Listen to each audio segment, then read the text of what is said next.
Picture this. Your billionaire husband ties you to train tracks in the dead of night while you re 7 months pregnant, leaving you for dead to avoid any trace of his involvement. But that's not even the worst part. The worst part is lying there, feeling the train approaching, the ground shaking beneath you, and you can't move. You're trapped. But what didn't he know was that the woman he tried to eliminate would come back to bring him down. This is how God fought Lillian Oko's battle when her husband thought he had silenced her. And what happened to him will leave you speechless. Before we dive in, hit that like button because you won't believe how Lillian turned her near-death experience into deliverance. Her name was Lillian Oko. At 28 years old, she was a woman who saw potential where others saw nothing. She met Uche when they were both struggling. Uche had a small food cart. Not a restaurant, not a food truck. A push cart, the kind where you stand under the sun all day selling rice and stew for just a couple of naira a plate, hoping to make enough to eat that night. Lillian didn't come from wealth either, but she knew how to cook. Her grandmother taught her. And when she met Uche and saw how hard he was working, how determined he was to build something, she made a decision. I'll help you. They became partners before they became husband and wife. Lillian would wake up at 4 a.m. to cook jollof rice, pepper soup, fried plantain, and egusi soup. Then, she and Uche would push that cart through the streets together. Rain or shine, hot sun or cold wind, they pushed together. The first year was brutal. Some days they'd sell everything and feel like kings. Other days, they'd sell just a few plates and go to bed hungry. But Lillian never complained, not once. When Uche would get discouraged and say, maybe we should just get regular jobs, Lillian would squeeze his hand and say, we didn't come this far to quit now. They kept pushing. People started to notice.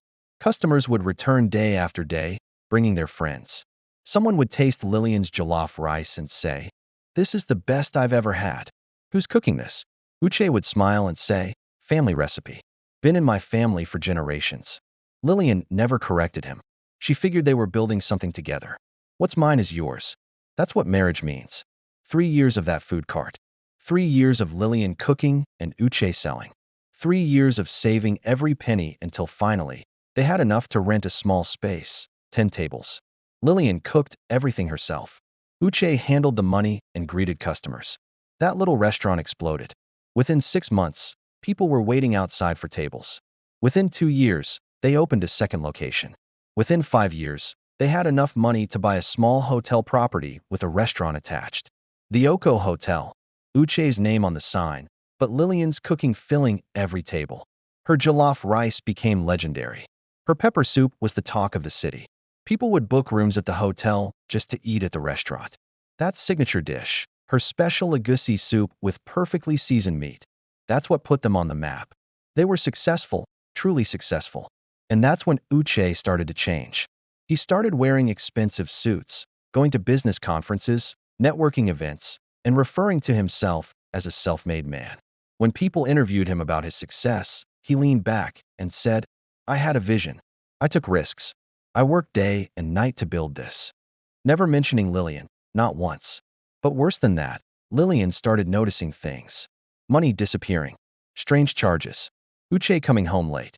And when Lillian would ask questions, Uche would get angry. I'm handling business.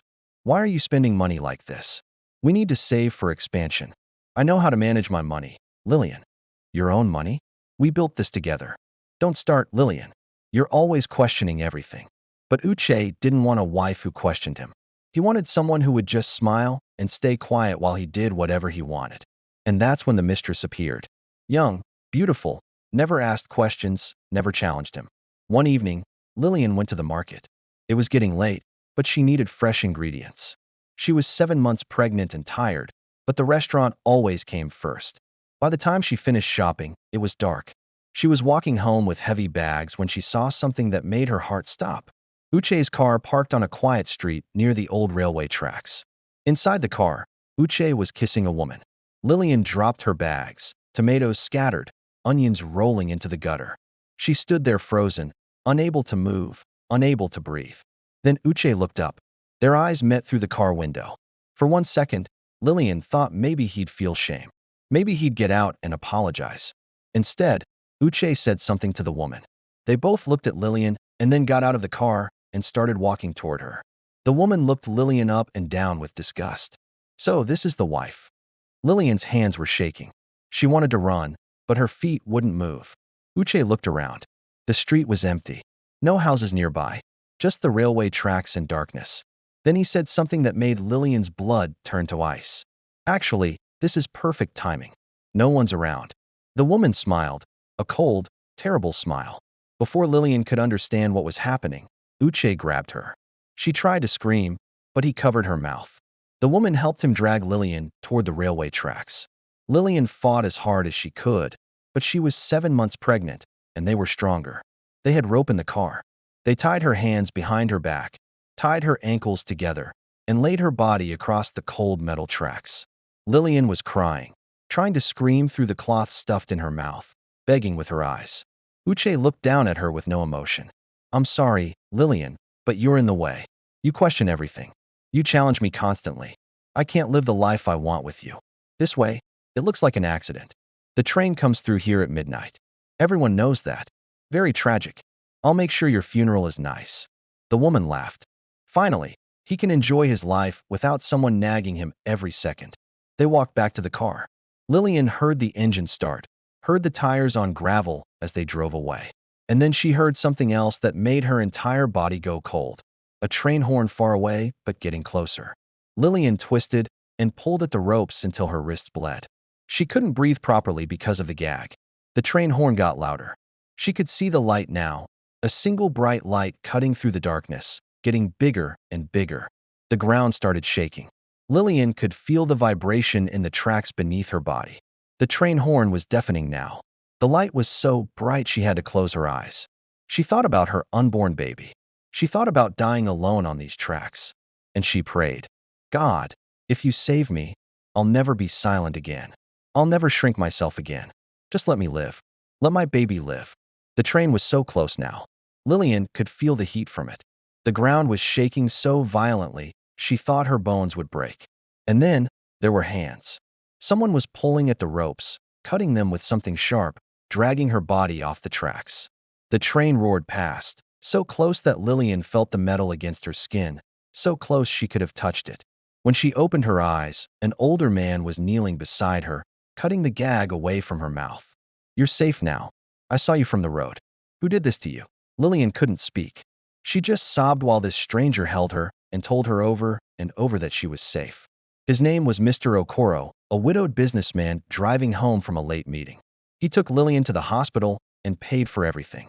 When the doctor confirmed that both Lillian and her baby were stable, Mr. Okoro made an offer. My wife died 2 years ago.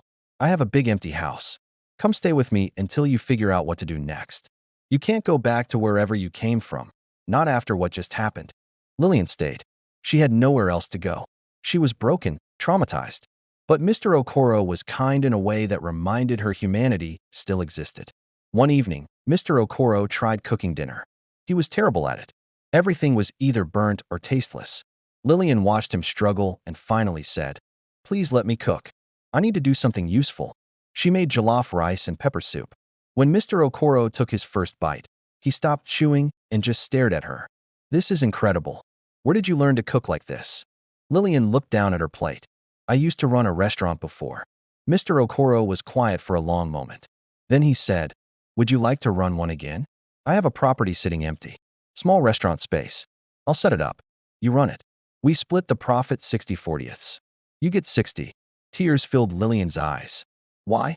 Why would you do this for me? Mr. Okoro's voice got quiet. 3 years ago, my daughter died in an accident. I wasn't there to save her, but God put me on that road tonight to save you. Let me help you start over. 6 months later, Lillian's kitchen opened. 20 tables, simple menu, but the food was exceptional. Within weeks, people were lining up outside. Within months, they opened a second location. Lillian gave birth to a beautiful baby girl. She'd bring her to the restaurant and cook with her baby nearby. The staff loved them both. 2 years later, she bought out Mr. Okoro's share. He gave her a good price and told her she'd earned it. She opened a third restaurant, then a fourth. Meanwhile, back at the Oko Hotel, everything was falling apart. Without Lillian's cooking, the food quality tanked. The hotel struggled. Within 2 years, they were deep in debt. The bank started calling. Investors pulled out. Lillian saw the listing for the Oko Hotel's sale. She made a call. 3 weeks later, she bought it through a business entity. Uche never saw her name on any of the paperwork. He thought some investment group bought it. The day came for Uche to hand over the keys. He showed up at the hotel, defeated, gray hair he didn't have 2 years ago. The bank representative said the new CEO wanted to meet him personally. When Uche walked into the office, he saw Lillian standing there in an expensive suit. Uche's face went pale. "Lillian, you're alive." Lillian looked at him calmly, disappointed. "You thought I died on those tracks where you left me? Where you and your woman tied me up like an animal?" Uche's legs gave out. He sank into a chair, his hands shaking. "Lillian, I'm sorry. I made a terrible mistake. I lost everything. The business failed without you. I didn't know how much I needed you until you were gone." Lillian was quiet for a long moment. She thought about her daughter, about Mr. Okoro, who saved her life. Finally, she said, "I'm not going to destroy you. But you'll work for me. I'm offering you jobs. Kitchen staff. Minimum wage. You'll wash dishes, prep vegetables, mop floors. The same work we did when we had nothing. Take it or leave it." Uche looked up at her, stunned. "You're giving us jobs?" "I'm giving you a chance to survive," Lillian said. "That's more than you gave me." For the next year, Uche and his mistress worked in Lillian's kitchen. Every day, they wore uniforms with Lillian's restaurant's name on the back. They washed dishes and mopped floors while Lillian checked on her empire in designer suits. Today, Lillian owns 12 restaurants and 3 hotels. Her daughter is 7 years old and loves helping test new recipes. Uche still works in one of Lillian's kitchens. Some people say she should have fired him long ago. But Lillian knows something they don't. Every dish Uche washes, every floor he mops, every order he takes, he remembers what he did. He remembers trying to silence the woman who built his empire. And he remembers who showed him mercy when he deserved nothing but judgment. The Bible says in Isaiah 61 verse 7, "Instead of your shame, you will receive a double portion." Lillian was tied to those tracks, left to die, betrayed, humiliated, abandoned. But God gave her double. Double the restaurants, double the success, double the honor. And the man who tried to silence her forever now works in silence under her roof. What would you have done if you were Lillian? Leave your answer in the comments. And if someone is trying to diminish you, remember this story. Your gifts belong to you. Your strength belongs to you. And sometimes the greatest revenge isn't destruction. It's rebuilding yourself so completely that the people who try to bury you end up working for you. Stay blessed.